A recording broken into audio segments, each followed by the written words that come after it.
Zachary King'ori Mwangi was the man on the hot seat as the vetting panel wrapped up the second phase of the exercise Saturday, and the pertinent issue of human rights violations sought to be addressed. The perception of the public, which is a serious challenge to police reforms, is one where police officers involved in extrajudicial killings. They don't look after Kenyans, especially those who come from the weaker sections of the society. It's an elitist kind of protection of property and interests. There are many people who always identify problems. They will never identify solutions. And it is their work to blame everybody else other than themselves. But things started heating up.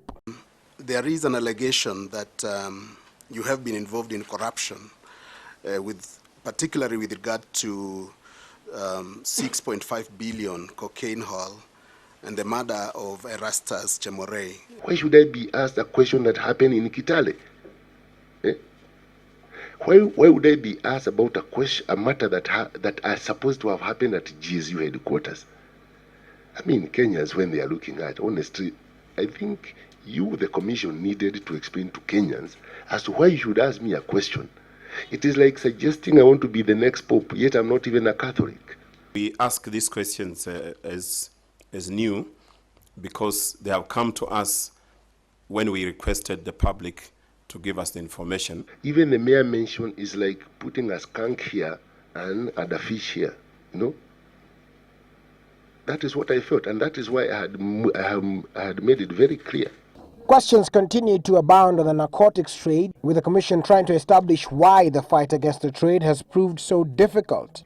So even as you arrest the peddlers and take them to court, how plausible is it that we cannot get intelligence from them as to who is the bigger peddler and it can relate back to the baron? Coastal region actually do not manufacture drugs.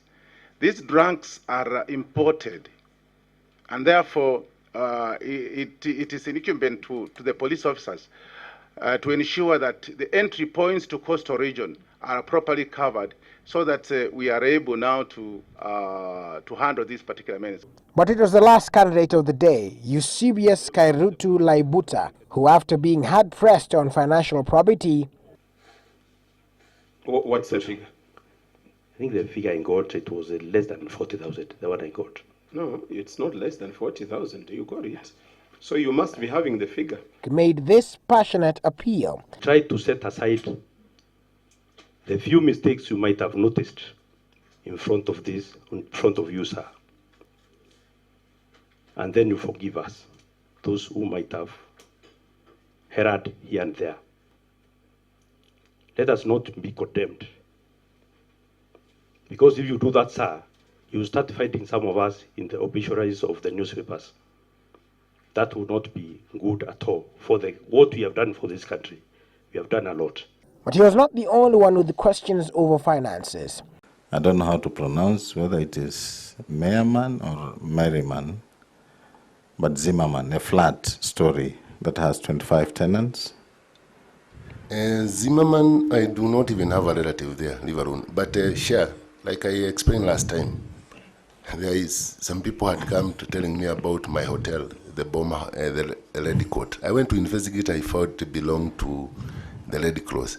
So, for very clear purpose, and I want to say this one here for record: if you think you are my tenant in Zimmerman, then don't pay rent. I don't have a house there. Thank you. The vetting panel now has 10 days to analyze the results and arrive at findings of who is in and who is out. So, just who will make the cut? Willis Raburu, Citizen Weekend. What you have told us, we know. For example,